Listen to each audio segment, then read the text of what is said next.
ഇന്നിപ്പോൾ ബിരിയാണി ഉണ്ടാക്കാനായിട്ട് ഒരു പാത്രത്തിൽ ബിരിയാണിക്ക് ആവശ്യമുള്ള വെള്ളം എടുത്തിട്ടുണ്ട്. ഇതിപ്പോൾ ഒരു 2 ലിറ്റർ വെള്ളമാണ് എടുത്തിട്ട് ഉള്ളത്.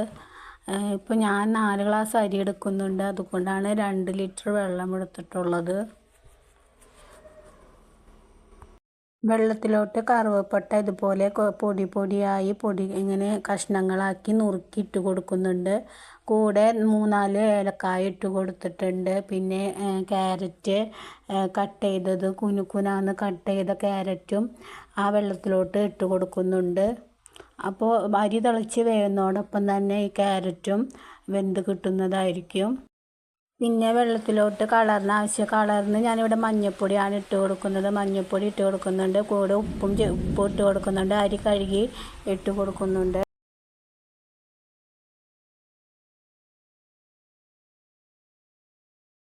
ഇടയ്ക്ക് വന്ന് പാത്രം മാറ്റി ഒന്ന് ഇളക്കി അരി വെന്തോ എന്ന് നോക്കുന്നുണ്ട്. അരി വെന്ത് പോയി കഴിഞ്ഞാൽ ആകെ കുഴഞ്ഞ് പോകും. അതുകൊണ്ട് ഇടയ്ക്ക് വന്ന് നോക്കണം. അരിയുടെ വെന്ത് പോയാൽ ഒന്നിനും കൊള്ളില്ല. അപ്പോൾ വേവാണ് ഇതിന് കറക്റ്റ് പാകമായിട്ട് കിട്ടുന്നത്. അപ്പോൾ അതുകൊണ്ട് ഇടയ്ക്ക് മൂടി തുറന്ന് അരിയുടെ വേവ് നോക്കിക്കൊണ്ടിരിക്കുന്നുണ്ട്.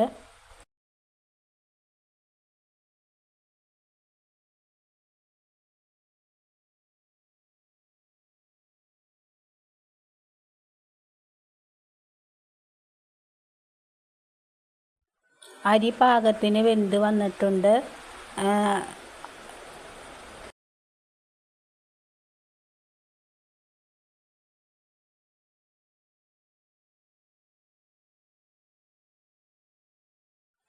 അരി അവിടെ വെന്ത് മാറ്റി വെച്ചിട്ടുണ്ട്. ഇനി ഒരു ഉരുളി ചൂടാക്കി അതിലോട്ട് 3 സ്പൂൺ നെയ്യ് ഒഴിച്ച് കൊടുക്കുന്നുണ്ട്. പിന്നെ അതിലോട്ട് ഇട്ട് കൊടുക്കുന്നത് അണ്ടിപ്പരിപ്പും കിസ്മിസുമാണ്. അത് വറുത്ത് കോരി എടുക്കുന്നുണ്ട്.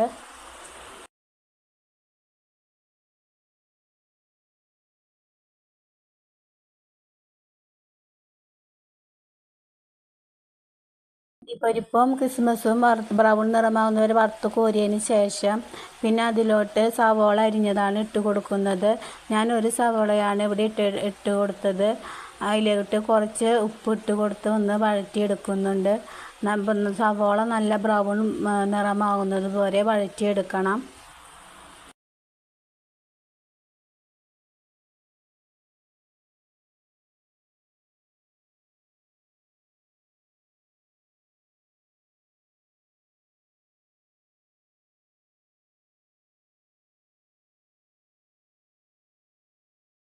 സവോള ബ്രൗൺ നിറമായി വന്നിട്ടുണ്ട്. ഇനി നമുക്കത് കോരി മാറ്റാം.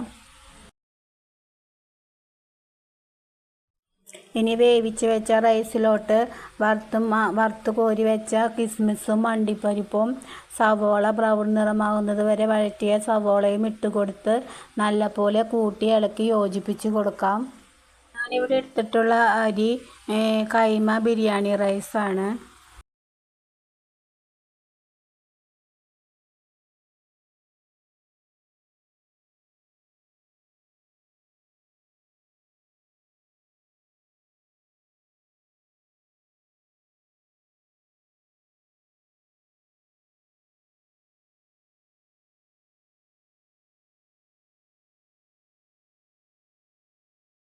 അപ്പോൾ നമ്മുടെ ബിരിയാണി ഇവിടെ റെഡി ആയിട്ടുണ്ട്.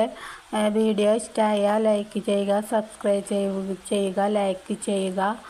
ഇതുപോലെ ബിരിയാണി ഉണ്ടാക്കി നോക്കുക.